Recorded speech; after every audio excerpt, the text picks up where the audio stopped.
Let's talk about tuning your instrument. It's super important, but I know it seems really intimidating, especially to beginners. Unfortunately, you can't escape it. It's part of playing the instrument. And just like everything else, when you're learning your instrument, you only get better by practicing. So first things first, when you're tuning your instrument, make sure you know the pitches of your instrument. Top to bottom, highest to lowest pitch. You have to know that. After that, make sure you know which fine tuner and which peg connect to that instrument. I know that seems really basic, but I've seen too many times where it seems like the student is using the fine tuner correctly, using the peg correctly, and then suddenly a string pops, and it's just because they were moving the incorrect string, and then suddenly you're in a bigger hole than you were to begin with. So definitely make sure that you know which fine tuner or which peg you're moving and making sure it's going on with the correct string. The other thing, make sure you got your tuner with you, okay? And as you're tuning, look at all of the information that is on that tuner. And what I mean by this is, let's say on the cello, you're tuning your A string, but it's registering as a B flat, maybe a flat B flat. Now you'll look at this and say, oh, it's flat, I need to make it higher. But what you aren't realizing is that the B flat is actually a slightly higher pitch than the A. So if you keep making it sharper, you're going to stretch the string too far and break your string. So again, make sure you're very aware of what pitch is being read on your fine tuner and how it relates to the pitches of your strings. Let's start with the fine tuners. Most of the time you can get away with just using your fine tuners to tune your instrument, okay? They do very, very small increments, and if you're taking really good care of your cello, you shouldn't have big adjustments to make. So let's begin. You're going to get a better pitch with your tuner if you're using your bow. You can pizzicato as well if you're not using your bow yet, but the bow is going to give you the best pitch for your tuner. So again, make sure you know what pitch each of your strings is supposed to be. So I'm going to start here with my A. Now my tuner is registering it as flat. So if a note is flat, you want to tighten the string, which means it's going to go clockwise with your fine tuner. I like to think about putting the lid on a tube of toothpaste, like that's the motion I envision. So I'm going to give it 1, 2 turns, and then I'm going to go back to my fine tuner, still flat. And it's okay just to do 1 or 2 turns at a time until you get comfortable with that, okay? Don't overdo it. And the cool thing about fine tuners is because they do adjust so in such small increments that if you go over like I just did, there's less worry that the string is going to break. So it's okay to just a little bit push those boundaries of what you're wanting to do with your fine tuner to get it there. So now I'm a little sharp. So I'm going to unscrew the lid to my toothpaste to make the string get lower in pitch. A little bit more. And there we go. So now when I play my A, I'm getting a green light on my tuner. Okay, so again, pay attention to all of the information. You have a flat sign telling you if the pitch is flat. You have a sharp sign telling you if the note is sharp. You want it to be in the middle, regardless if you're using this kind of tuner, if you're using your phone and you have an app, you know, it's going to tell you right in the middle if you're on pitch or not. So pay very, very, very close attention. Once you're done with that, go ahead, go to the next string. Again, I made it flat, so I'm going to tighten it. I'm going to put the lid on my tube of toothpaste. Went too far, now I'm going to loosen it, see? Got a little bit of wiggle room right there.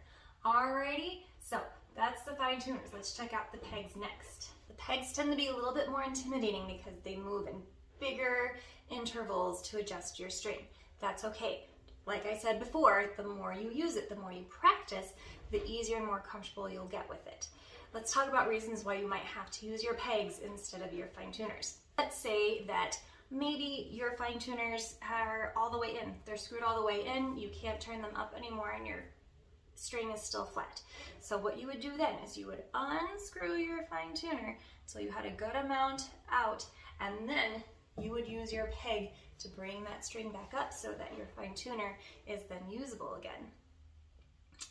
Let's see, maybe your instrument doesn't have fine tuners. It's not uncommon for violins to have only a fine tuner on their E string, or maybe violas and cellos to only have a fine tuner on their A string. Not uncommon. Usually student instruments will have all four, different instruments might not.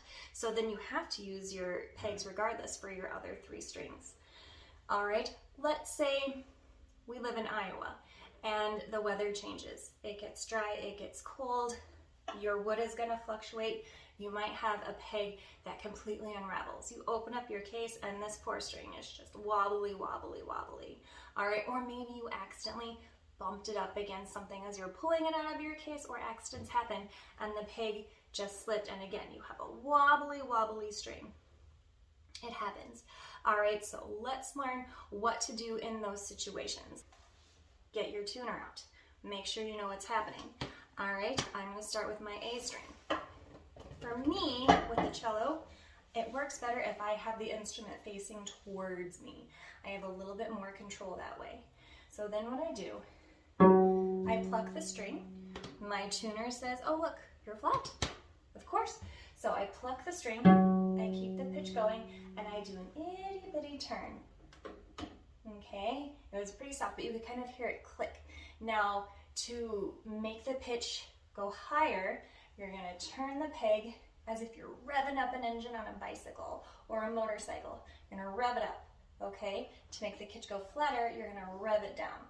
Now, just because I use that analogy doesn't mean you can go crazy and go woo and make the string go super sharp really fast, okay? That's how we break strings. So, even though I use that analogy, keep it calm. So, I played the string. Also remember what I said before.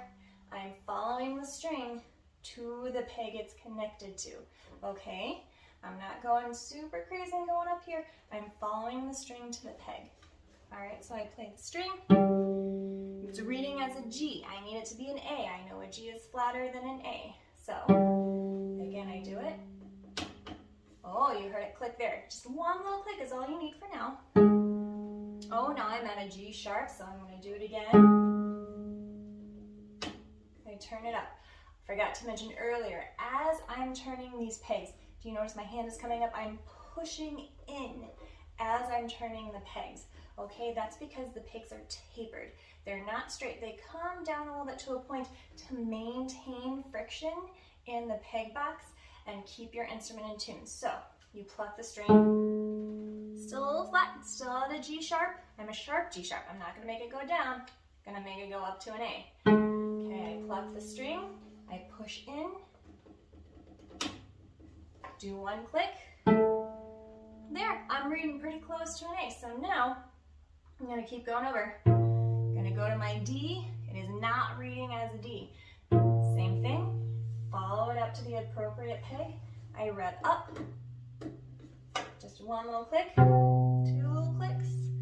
I'm reading as a B. I know I need to get to a D. So B, C, D. I gotta get like 2 more steps up there.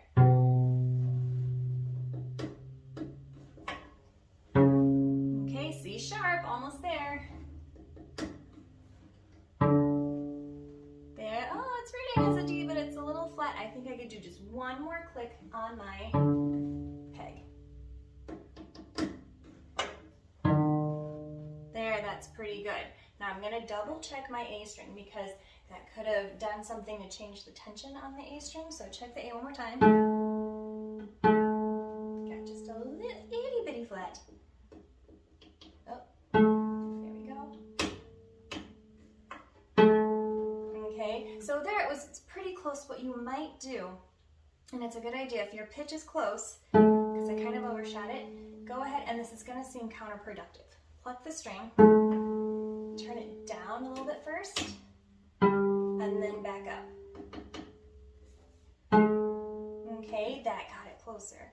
Okay, so that does a couple things. It makes it so I don't have to try and do an itty-bitty movement with my peg. It also helps me make sure I don't overshoot it and overtune the string and accidentally break it. So bring it down just a little bit and then right back up. Now, as soon as you're done using your pegs, if you have them, go back to your fine tuners, use your bow, get your tuner out, and do what you did before. Okay, still coming down a little flat, so I'm going to use that fine tuner clockwise. Almost there. Almost there. Okay, and now D. Ooh, D got super sharp. There we go. So and my D. Okay, now the more your ear develops, you're going to start playing your strings together as double stops and hearing the strings blend together. If you're not there yet, that's totally fine. Do each string individually. As you mature as a musician and get stronger in your practicing, get stronger in your hearing and your pitch, you're going to be able to get those two to play well together. All right? Good luck.